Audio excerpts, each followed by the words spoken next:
Well, affirmative orthodoxy is a $6 word I coined, originally to describe Pope Benedict XVI.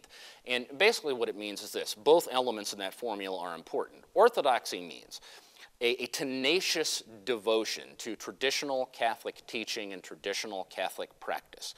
That means, not monkeying around with what the church teaches or how it celebrates its liturgies, but being very attached to Catholic tradition and Catholic identity. Affirmative means trying to phrase all of that in the most positive way possible so that the accent is upon what the church says yes to, not what it says no to.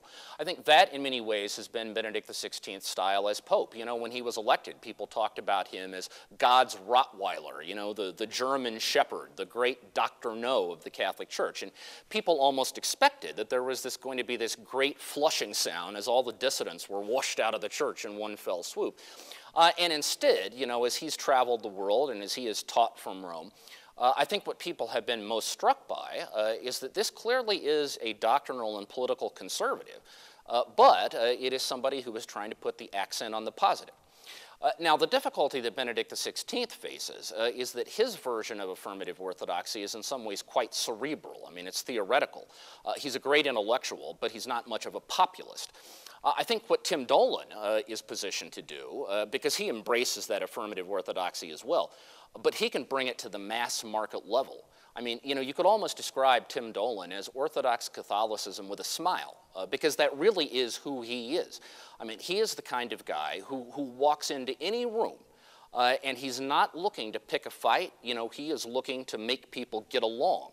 I think part of that comes from his family experience. He grew up in the post-war period in the American suburbs, the product of a stable two-parent home, the oldest of 5 brothers and sisters, and his family was the focal point for the neighborhood. I mean, to this day, his model of leadership is the way that his dad ran their backyard barbecues on Sunday.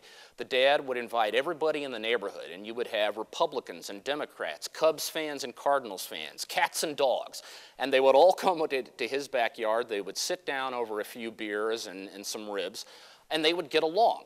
That's Tim Dolan's model of how relationships ought to work. So his version of affirmative orthodoxy is trying to combine this kind of crystal clarity about what the church stands for, but also trying to see the good in everybody, including people who have their own crystal clear versions of where things ought to go that are quite different from the church's. And it's that unique blend of a kind of strong identity, but also genuine openness and genuine desire for dialogue.